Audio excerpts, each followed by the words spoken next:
Have you ever walked past a familiar street, seen someone curled up beneath a storefront, and wondered, why are they there? The reality hits, and there's nothing that makes it pretty. Then, maybe you looked away, hurried your steps, pushed the thought aside. You're not alone, but that doesn't mean you can't choose differently. The world around you may seem bright and fast-moving, but pause for a moment.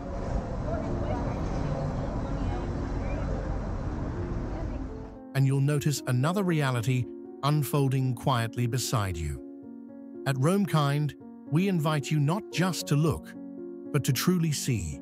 See the people, see the reasons, and see the hope. Because change doesn't start with someone else. It starts with you. Number 1, a parallel reality within the city.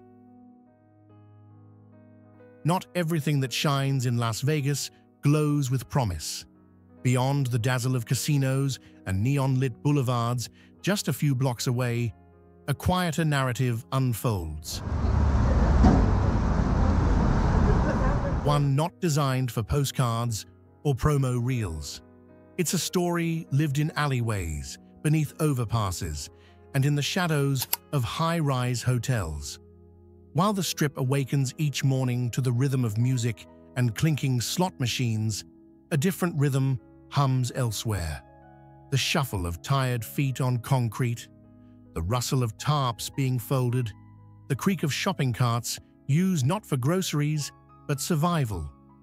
In this version of Las Vegas, people emerge from tents and corners of the city not meant for living, but transformed out of necessity. This isn't a side plot. It's part of the core reality. Those sleeping on sidewalks today may have served in the military,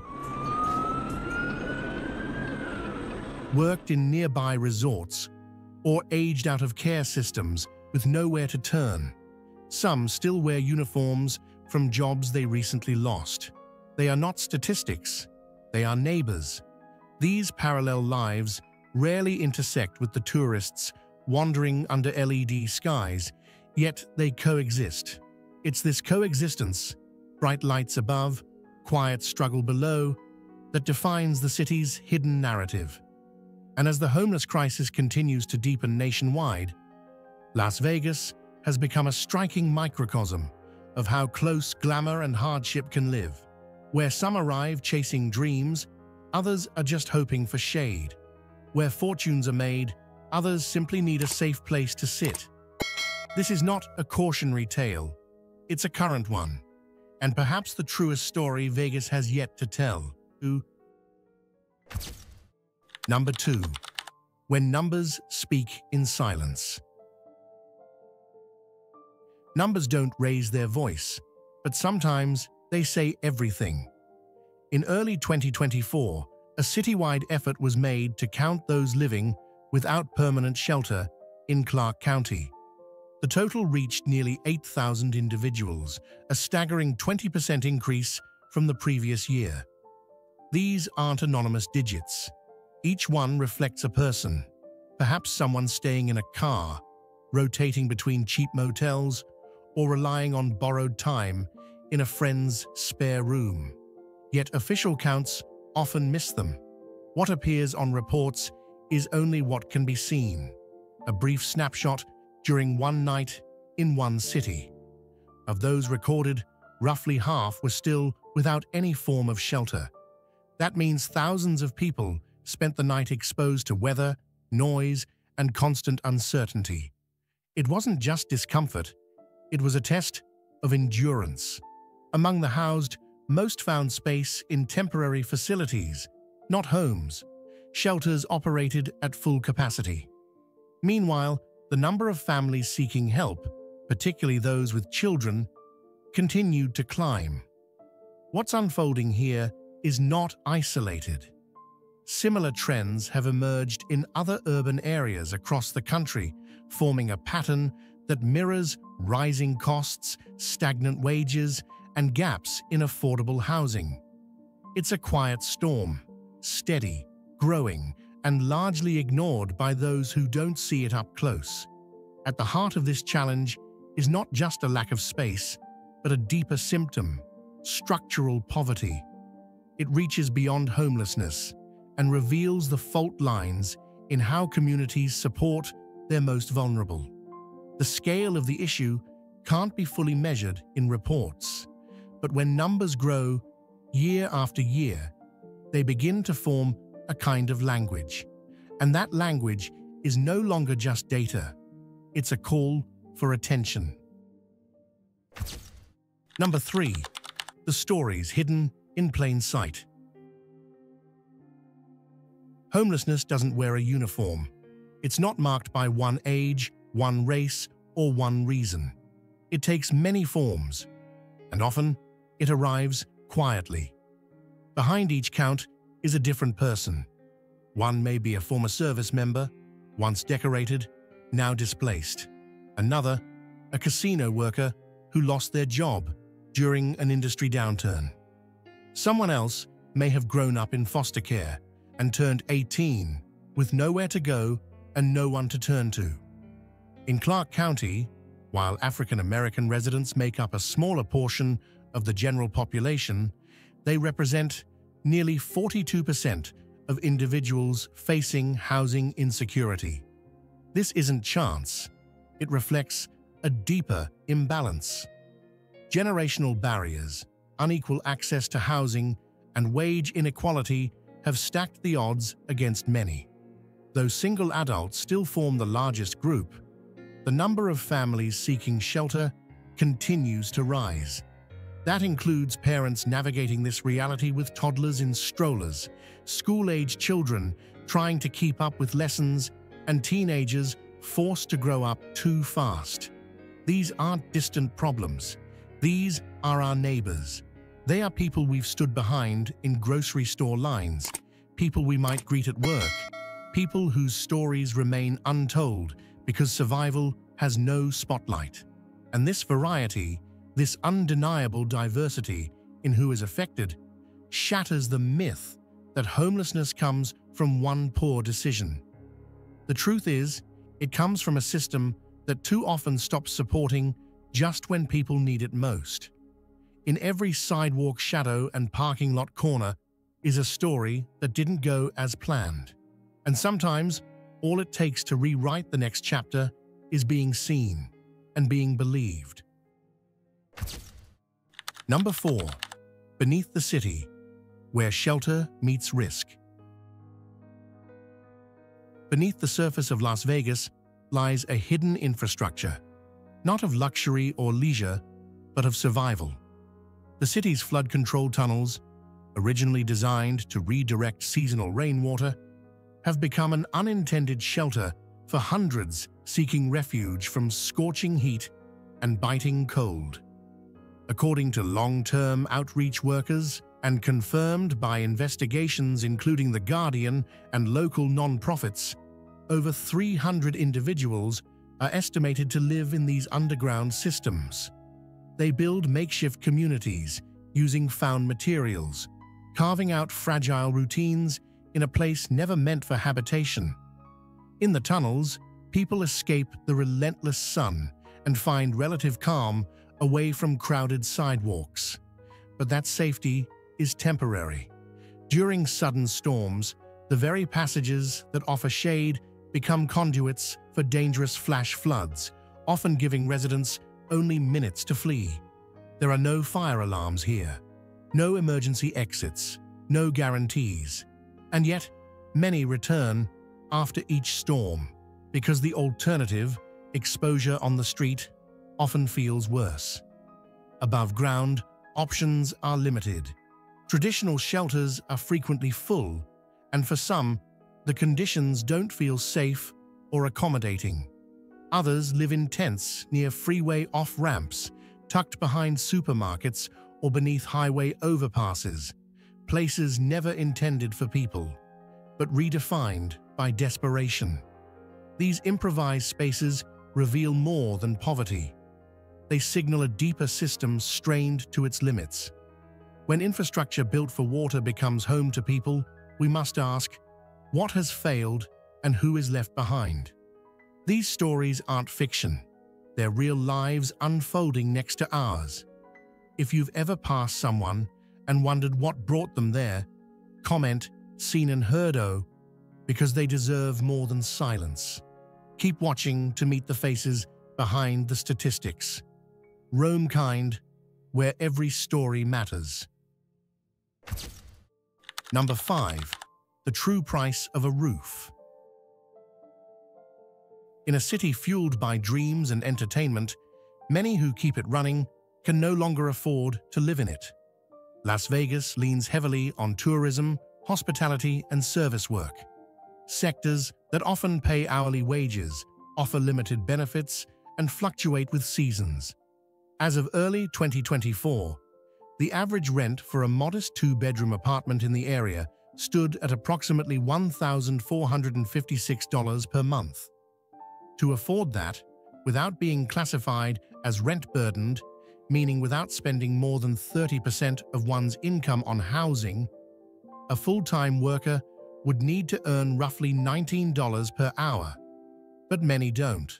Housekeepers, casino staff, kitchen workers, they earn closer to minimum wage or rely on unpredictable tips.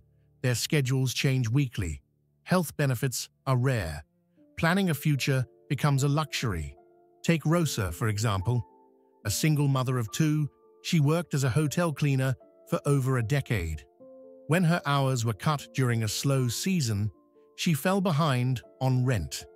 Within 2 months, she and her children were staying in her car. Her story isn't unique. It's one of many. For those living paycheck to paycheck, the margin for error is razor thin. A flat tire, a sick child, or a missed shift can unravel stability. And with affordable housing options so limited, often requiring long wait lists or strict qualifications, recovery feels nearly impossible. The pressure isn't just financial, it's emotional too. Constantly juggling rent, groceries, transportation, and childcare leaves little space for rest. Hope shrinks when survival becomes the only goal. This isn't about working harder. Most are already working as much as they physically can. It's about systems that reward profit, but rarely protect the people who make the system function. When even full-time work no longer guarantees shelter, something fundamental needs to be reimagined. Number 6. Personal fragility. For many people, the fall into homelessness doesn't begin with a crisis. It starts with a crack. It could be a sick child needing care, an unexpected hospital bill, a missed shift due to car trouble. Small things on their own seem manageable, but when someone is living without a safety net, even one minor disruption can unravel everything. Take Marcus, for example. For years he managed. He wasn't wealthy, but he lived carefully, paying bills, avoiding debt, staying ahead. When his overtime hours were cut unexpectedly, he thought he could catch up. But then came the check engine light, then the late fee, then the landlord's warning. Within 3 months, Marcus was living in the parking lot of the very warehouse where he used to work. This story isn't rare. In fact, it's one of the most common paths into homelessness, a slow, silent erosion of stability. The system doesn't collapse all at once. It fails in small ways, over and over, until there's nothing left to stand on. The emotional toll is just as heavy. Living day to day under constant pressure, frays decision-making and hope. Anxiety becomes a second skin. Every choice, food or gas, medicine or diapers, feels like a gamble. And often, there's no visible warning sign, no flashing light that says someone is at the edge. Friends and neighbors might not even notice until the moving truck comes or doesn't. When we talk about homelessness, we often imagine dramatic stories, but sometimes it's as simple and as heartbreaking as someone who just ran out of time options, or help. Stability isn't built by chance, it's built by support. And without that, even the most cautious life can crack and fall through. Number 7. Health is the first to suffer. When stability disappears, it doesn't vanish in isolation. As seen in the stories before, the slide into homelessness is rarely loud, but its consequences are undeniable. Among the first to suffer, often silently, is the body. The physical toll begins almost immediately. Living outdoors, day after day, means exposure to harsh sun, dry air, freezing nights, and constant movement. Without protection, even rest becomes a struggle. A scraped knee takes longer to heal. A sore throat lingers. Fatigue becomes normal. And beyond weather, there's wear. Sleeping on the ground strains joints and backs. Carrying belongings everywhere leads to repetitive injuries. Basic hygiene becomes a challenge, and so do medications that require refrigeration or regular timing. But perhaps what's most harmful is how access to healthcare narrows. No mailing address, hard to register for benefits, no bus fare, missed appointments, no phone, no follow-ups. People fall into a gap that systems don't see, and worse, rarely reach out to fix. Even short-term illnesses spiral. A tooth infection can turn into hospitalization. A minor injury turns serious when untreated. And when the emergency room becomes the only option, the system pays more, financially and emotionally. Mental health also unravels. The stress of uncertainty, the lack of sleep, the absence of control, it all chips away at emotional endurance. Anxiety increases, depression sets in. People start disappearing in plain sight. In the end, this isn't just about one person's health, it's about how long a community can ignore the signs of silent deterioration. And when health becomes fragile, safety becomes negotiable. Which leads us to an even deeper question. How secure is the safety net meant to catch us all? Number 8. A system pushed to its limits. When thousands of people experience housing loss, the effects don't stay contained. The homeless crisis isn't limited to individuals or shelters. It ripples outward, reaching city systems, businesses, and neighborhoods far beyond. Public services feel it first. Emergency rooms fill faster. Response teams stretch thinner. Clinics absorb more patients who haven't had regular care in months or even years. Libraries become makeshift day shelters. Park benches turn into resting places. And as more people seek help, resources spread thin. Social workers juggle impossible caseloads. Outreach teams drive longer routes. Waiting lists for supportive housing and mental health care grow by the day. For small businesses, the impact appears differently. A storefront near an encampment may see fewer customers. Cafes limit hours to reduce conflict. Owners find themselves torn between compassion and concern. Schools, too, feel the weight. Children experiencing homelessness often move frequently, miss class, or arrive without supplies. Teachers stretch beyond academics, stepping into roles of counselor, caregiver, and advocate. Even residents not directly impacted notice the shift. A delayed ambulance, a park less maintained, a library with shorter hours. These changes are subtle, but they speak volumes. This isn't about blame. It's about what happens when the needs of many collide with a system built for fewer. The more overburdened our structures become, the more everyone feels the strain.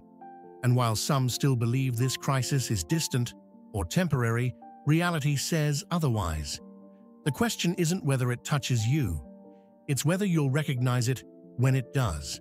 Because when the system bends under pressure, communities either fracture or find new ways to hold each other up. You've seen how pressure spreads beyond shelters. Now tell us, what stood out most to you? Comment, schools suffer because when one part breaks, all feel it. Number 9. How communities choose to see. Every city has a choice, not just in policy, but in posture. How people look at someone living on the street speaks volumes, not about the unhoused, but about us. Some respond with quiet empathy, a smile, a warm drink, a conversation without judgment. Small acts that remind someone they are still seen, still human. These gestures don't fix structural problems, but they do preserve dignity, which often gets lost long before housing does. Others, however, look away, not out of cruelty, but discomfort. It's easier to believe homelessness is a result of bad decisions than to accept how close poverty is to everyone. That belief helps distance the issue. It builds a mental wall, them and us. But that wall isn't real. Many people experiencing homelessness once had jobs, homes, and routines. What changed wasn't laziness. It was life, a layoff, an illness, a crisis with no backup plan. Still, perceptions persist. Some fear that supportive housing will lower neighborhood safety or property value. Others worry shelters attract crime. These assumptions, while common, are rarely backed by data. In fact, communities with well-integrated housing solutions often see improved stability over time. Shifting perspective doesn't require dramatic gestures. It starts with seeing people, not problems, listening instead of judging, asking instead of assuming.